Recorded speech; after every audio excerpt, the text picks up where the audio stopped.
No. Emma, look at the endless line of cars in front of us. We are completely stopped. There is a massive, terrible traffic jam on the highway, and we are not moving forward at all. I can see red brake lights for miles and miles. I see it, Alex. I am looking at the map on my phone, and the entire highway is glowing red. I think there is some heavy construction on the main bridge ahead of us. Well, it looks like we are going to be stuck sitting in this car for a very long time. We cannot go forward, and we cannot go backward. We are trapped. Hello, everyone. Welcome back to English Joyride. I am your co-host, Emma, and today we are broadcasting from a very annoying, very boring traffic jam. Hello everyone, I am Alex.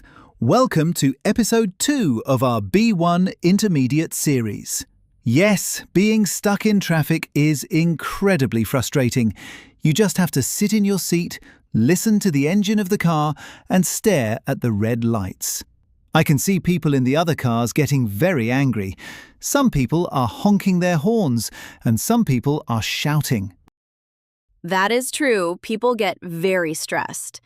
But sitting in traffic is actually a fantastic opportunity to use your imagination. When people are bored and have absolutely nothing to do, they start daydreaming. They start thinking about magical situations, imaginary lives, and impossible scenarios, just to pass the time and keep their minds busy. That is a brilliant point, Emma. Getting angry does not make the cars move faster. When my reality is boring or stressful, my brain likes to imagine a totally different, exciting reality. And in the English language, there is a very specific, highly advanced grammar structure that we use to talk about these imaginary situations. Exactly! As an English teacher, this is one of my absolute favorite topics to teach in the classroom. Today, our listeners are going to learn one of the most useful and fun grammar rules in the entire B1 level, the second conditional. We use this wonderful grammar to talk about hypothetical situations, things that are not real right now, but we love to imagine them anyway. We are going to learn how to ask amazing, deep questions, like, what would you do if you won the lottery? Or, if you could have any superpower, what would it be? Listen carefully to our conversation in the car today and pay close attention to how we use the small words if and would to build our imaginary worlds. Okay, Alex, since we are not moving an inch, let's play the imagination game. We need to distract ourselves from this terrible traffic jam or we will go crazy. I will ask you a hypothetical question and you have to answer it honestly. Are you ready? I am definitely ready. I love these kinds of games. Ask me anything you want. Okay, let's pretend. You are a highly dedicated medical student. You study all day and night to become a doctor. But if you weren't studying medicine right now, what would you be doing with your life? Oh, that is a great question. Well, medicine is my true passion in life. But if I weren't studying medicine, I would definitely be a professional athlete. I would train for marathons every single day, and I would travel the world to compete in famous international races. I would run in Tokyo, Boston, and Berlin. I would spend my entire life running outdoors. I absolutely believe that. You are already a great runner, so that is not too hard to imagine. Okay, your turn. Ask me a question. Let's make it bigger. Let's think big. Emma, if you suddenly won $10 million in the lottery tomorrow, what would you do? Would you buy a huge, expensive mansion in the city? Would you buy a luxury sports car and drive really fast? $10 million! Wow! If I won $10 million, I definitely wouldn't buy a fast sports car. I am not interested in luxury items or designer clothes. If I had that much money, I would buy a beautiful wooden cabin deep in the mountains, far away from the city traffic. I would have a huge library filled with thousands of books, and I would travel to Antarctica. I would take a boat through the freezing ice and take photographs of the penguins. What about you, Alex? What would you do if you were a millionaire? If I were a millionaire, I wouldn't buy a sports car either. I would open a completely free medical clinic for poor people. I would buy the absolute best medical equipment, and I would hire the smartest doctors to help people who cannot afford healthcare. Alex, that is such a noble and wonderful dream. Okay, I have another question for you. This one is completely impossible. If you could have any magical superpower in the world, what would you choose? A superpower? If I had a superpower, I would choose the ability to freeze time. Medical school is so difficult, and I never have enough time to sleep. If I could freeze time, I would sleep for 8 hours, and then I would unfreeze time and study for my exams. What about you, Emma? If I had a superpower, I would choose teleportation. Teleportation means you can instantly travel from one place to another. If I could teleport, I wouldn't be stuck in this awful traffic jam. I would teleport to Paris for a coffee and then teleport to Tokyo for dinner. That is the perfect superpower for a road trip. See? Playing the imagination game makes sitting in traffic much, much better. Oh, look! The cars in front of us are finally starting to move. That was a fantastic conversation. Playing the imagination game is a brilliant way to naturally practice B1 grammar. Let's look at the vocabulary and the specific rules we used. We used the word hypothetical. A hypothetical situation is a situation that is not real. It is imagined, guessed, or invented. Winning the lottery or having magical superpowers are hypothetical situations for all of us. We also used the word daydream. To daydream means to think about pleasant, imaginary things while you are completely awake. I also used the word teleportation. This is a great science fiction word.